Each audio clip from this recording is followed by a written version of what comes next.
do I bind you?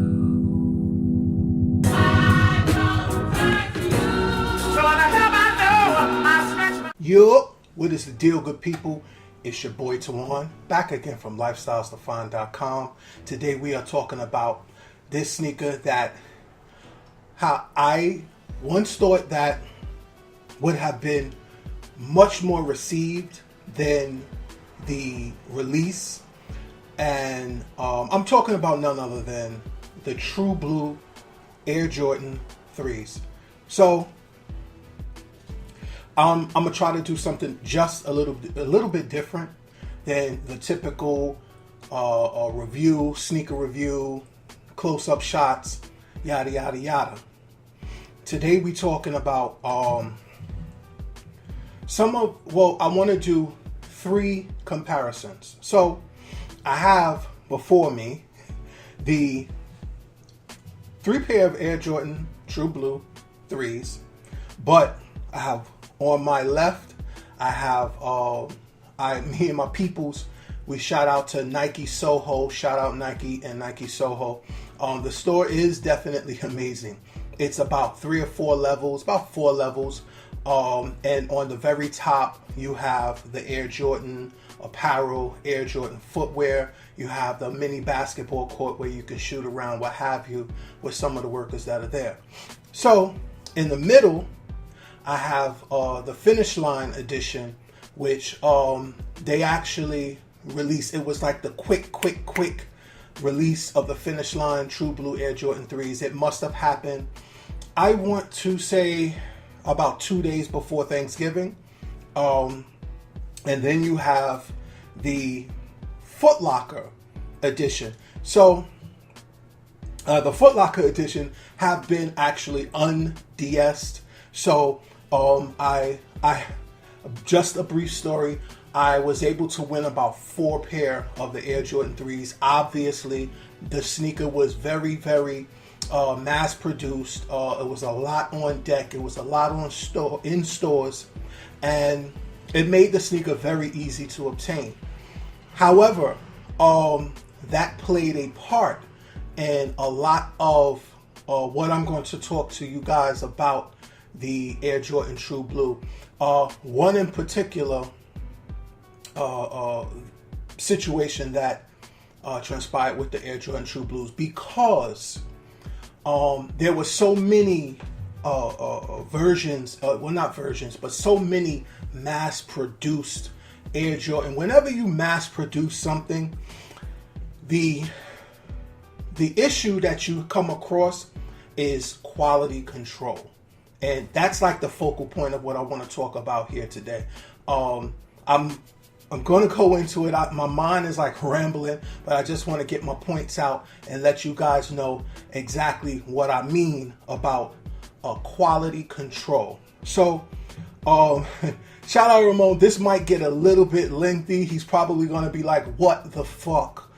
This is too long, but I have to get this out. So I'm going to start off with the Nike Soho Air Jordan, which, by the way, actually happens to have less defects or less situations where I could honestly say, hey, they did a piss poor job with this sneaker.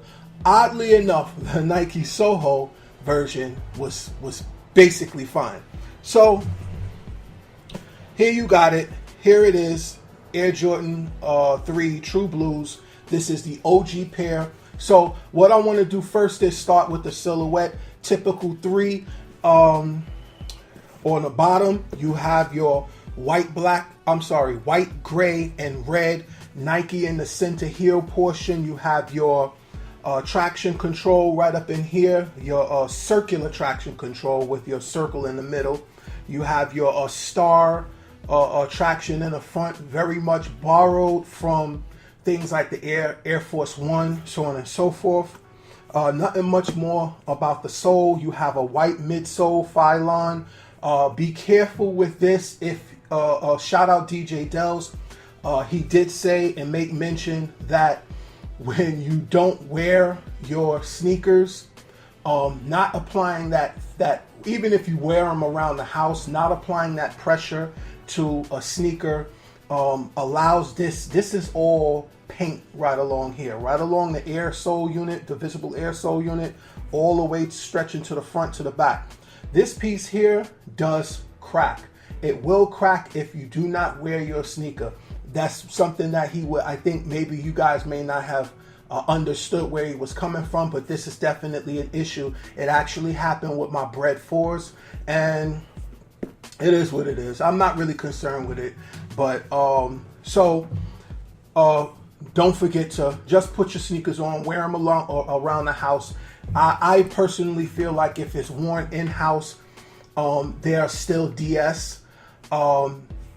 Basically, if you choose to sell them, you can sell them. They tend to be a little bit more broken in without actually having to un-DS them by walking outside on the dirty concrete, so on and so forth. So one of the my faults, you got the non-premium full grain leather right along the upper with your tumbled leather. Yes, this is tumbled leather. However, the leather is a bit hard, and I want to get into that also. Again, I don't want to be too lengthy, but this will be lengthy. You have your toe guard or your mud guard in that elephant print along the back. Also, you have the elephant print. You have your midsole with the true blue. Your Nike Air, welcome back Nike Air, on the back with the true blue. You have your red eyelets with your blue eyelets, white laces, white tongue, red Jumpman, and red in the back. Now, just to be brief, as far as the upper or that tumble leather that people are having a problem with, listen, people, start doing your homework. Start doing your homework. When these first dropped back in 1988, all right, the leather was piss poor. I mean, piss poor to the point where continued use or wear of the sneaker, the leather actually peeled. It was softer, but it did peel.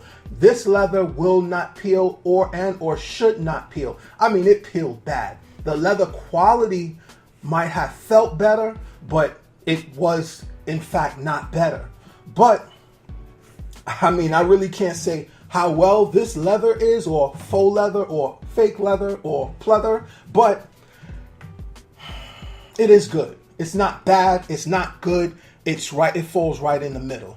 So, now what I want to get into again is quality control. Okay, so right along here, I'm not sure if you can see it. You have a little dimple in here. So that comes from in production. And again, like I said, I did my homework on how sneakers are made, what they're made from, what they do to on the production line, and it is in fact a production line.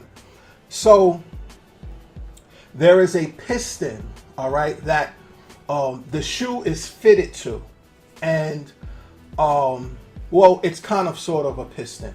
So the outsole and the out and midsole is detached from the upper.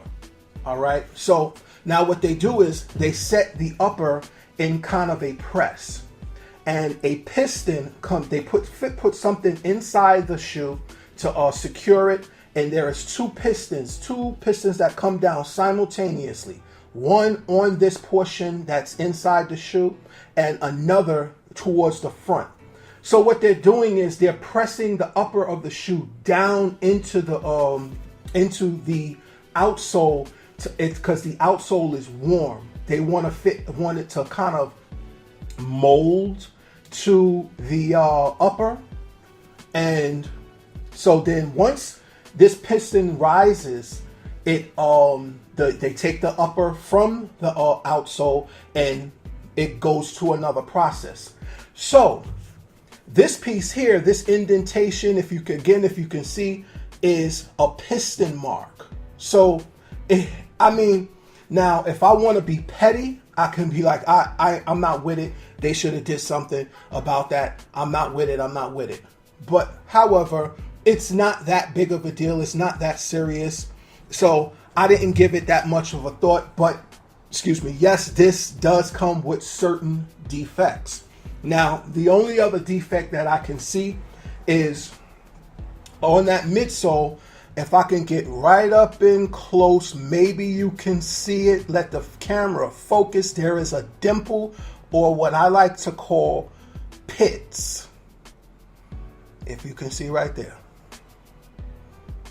So, pitting is something that Phylon material does, because Phylon is very much like a foam. All right. So again, I said the outsole, which encompasses that Phylon and this rubber, it has to be warmed in order for it to mold properly to the upper. So in the process of that heating and that molding and molding the outer to the outsole to the midsole, sometimes that foam it pits. All right, just like any other very porous or airy material, or material that in production allows air to get into it, it causes pits. So when they painted over the sneaker, that pit still remained. So that's another situation that in production from the Nike store that I was able to catch. Otherwise, this is the right shoe and the left shoe is pretty much perfect. No glue stains, no issues, no nothing. So moving right along to the finish line model, and the quality was a little bit more lacking. You have here, right along here, again, shout out DJ Gels, as he made clear, looks like something was nibbling at the end of this elephant print, right on the end here. Again, if you can see it, if I push it up close, you see it. Hopefully you saw it. Yeah. And you have that. You got glue stains right along here. Again, on that elephant print. You have a lot more pitting along the true blue, in the midsole, in the midsole area. You have, it's not terrible, but I think I don't want to blame Jordan Brand, but I have to, because this is their product. But at the end of the day, this is a Nike manufacturing issue. It's not necessarily Jordan Brand that you have to say, oh, get it better, Jordan Brand, get it better. So again, with this side, you have a few more glue stains on the elephant print here. You have creasing. This sneaker was never worn. However, it's creasing right along there. So people are very, very finicky about their sneakers being creased, so on and so forth. Now onto the Foot Locker release. Not much, and again, pardon any dirt, because I tried my best to get it clean as possible. But this has been un-DS. I gave my brother these sneakers. Well, he bought them, but whatever. And this sneaker didn't look that bad. It was rather cool. No imperfections. There's a little bit of separation around one of the elephant print mud guards. I'm not sure if it's the left or the right shoe, but just going down the line, looks pretty good. Here, so right along there, that elephant print, if you can see it looks a bit separated. They don't use glue to mount the elephant print to the shoe. They actually stitch it, and the stitching is fine, but There are places on the shoe or on that elephant print, between the elephant print and the full grain leather, that probably should have been glued, or the stitching should have been a bit higher. People that on YouTube have talked about the elephant print on this True Blue 3 release being thicker than prior releases. I don't know this to be certain. They have done comparisons. The Jordan 3 wasn't really a shoe that I've been big on, or I was really, really big on years ago. But I can't say that the release was fine. I'm comfortable with that. What are we gonna do? So in closing, I'm gonna just talk, and I'm gonna try to be brief. In closing, I think that we need to stop feeling a certain type of way about the price point. Now, I'm gonna talk about that price point first. It's $220. When this sneaker came out, it was about $90, $90 to $100. Correct me if I'm wrong. In the comment section below, was about $100, give or take. That was a lot then to pay for a pair of sneakers. I mean, and you're talking 1988. So, get over it. It's called inflation. We spend money. You would spend X amount of money. Hell, I mean, listen, it's the price to take the train, mass transit in New York City is going up to $3 or $3.50 a ride, something like that, some exorbitant amount. It's inflation. We have to pay it. If you have issues with the price tag, don't buy the shoe. It's that simple. I mean, quality control versus now really hasn't changed much at all. All right, you're gonna get sneakers that are flawed, subtly flawed, and other sneakers won't be flawed. So just be mindful that if you want a sneaker, if it's not up to your standards, don't buy the sneaker. If it is, and you're not really concerned about the $220 price point, buy the sneaker. It's that simple. Yes, Jordan brand can do a better job with the sneakers that they're releasing. They should be better, and I get it. I get the arguments, and I get why people feel a certain type of way. Now, if you want to say that the quality is not good enough for $220, you have a point. But as far as anything else is concerned, I mean, it's optional. Don't buy the shoe if you're not really with it. If you have an issue with the price, I think I've covered just about everything with this release, this True Blue 3 release. Let me know in the comment section below if you were able to cop this sneaker. I really can't see why you were not able to. Give me a thumbs up if you're digging this video. If there's anything else that I might have missed, listen, maybe I'll pick it up in another video. This is kind of like a comparison from the Nike, the Finish Line, and the Foot Locker releases. And let me know what else you may have found in the Nike True Blue or the Air Jordan Nike True Blue Air Jordan release for this Black Friday, or the last Black Friday release, whenever it was. I really don't care. Time is not on my side at this point in time. But don't forget to shout me out. Instagram, KIIXGOD. That is the Kicks God, or Kicks God. I am out of here. Peace. From the deep forest into the sun.